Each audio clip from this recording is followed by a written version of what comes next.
Welcome to the Reparenting Daily podcast.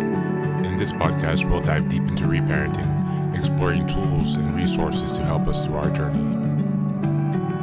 The podcast is divided into 3 sections. First is a reading. Second is a discussion of the reading, followed by a journal prompt.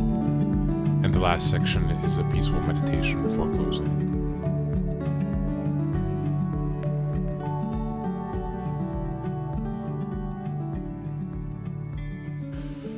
Good morning, good afternoon, and good evening.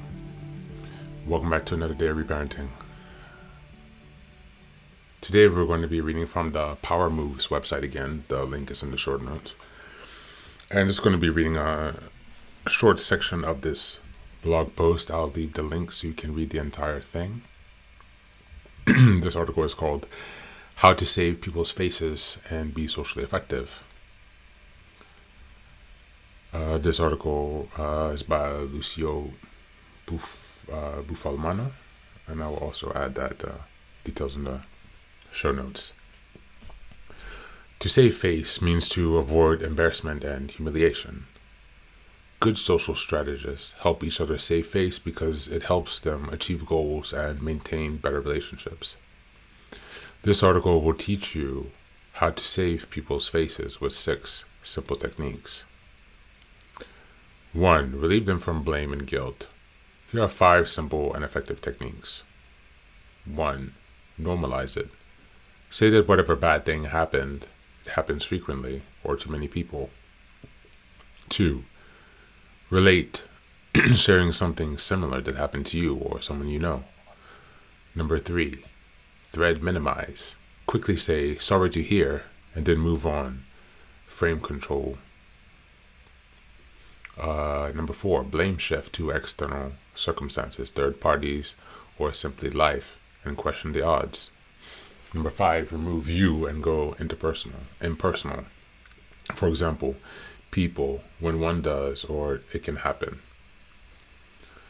Let's see an example of the last 2. For example, not saving your boss's face. Imagine your boss entered the wrong holidays.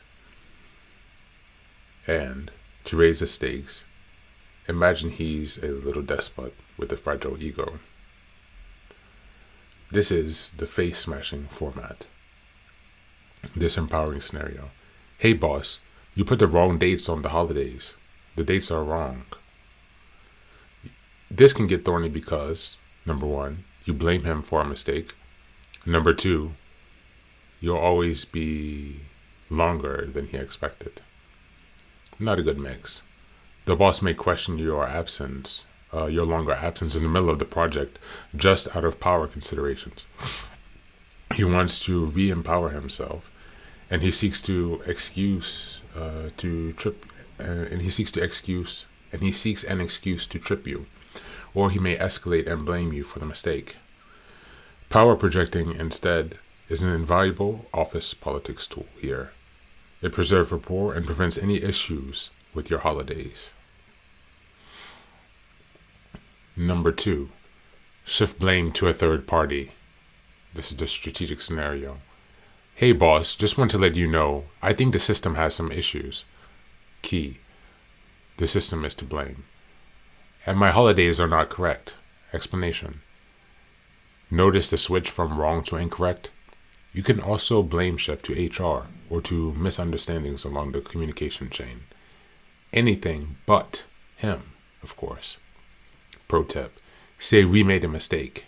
It's a good move to form an imaginary team and grow closer.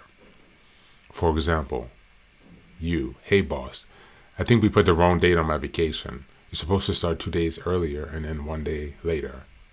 If you had nothing to do with the mistake, it's still a good move. Thank you, and that's the reading for today.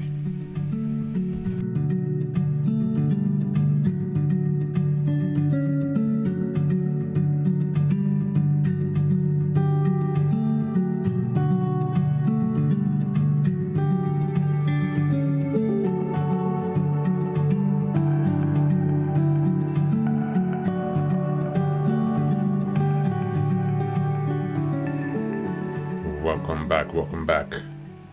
Thanks again for being here. This another day of reparenting.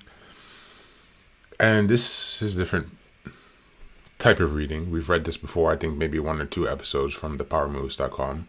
It's a really interesting blog about social skills, power dynamics, interpersonal effectiveness. And so it's been a great resource for me. And so I do suggest that you check it out as you build your sense of social awareness and how to navigate these situations more effectively. So today we looked at here how to save face for someone else, right?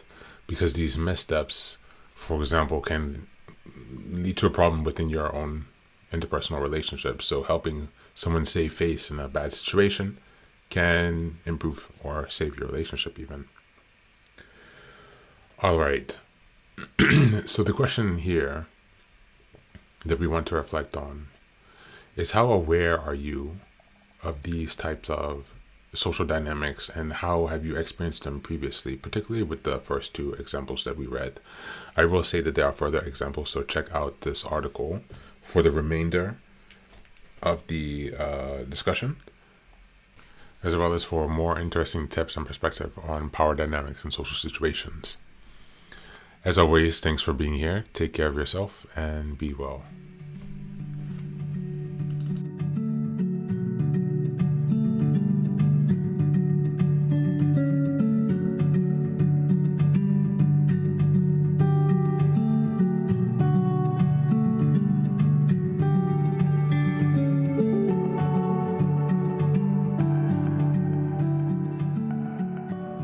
And now, let us move on to the final section, the meditation. This is an unguided meditation. I will simply provide some music and you can take some time to relax. Please feel free to choose a location and a place where you feel safe and where you can be undisturbed for the next 10 minutes. You can choose to be sitting down, standing, as you like, wherever you are most comfortable. Thank you for being here and enjoy the meditation.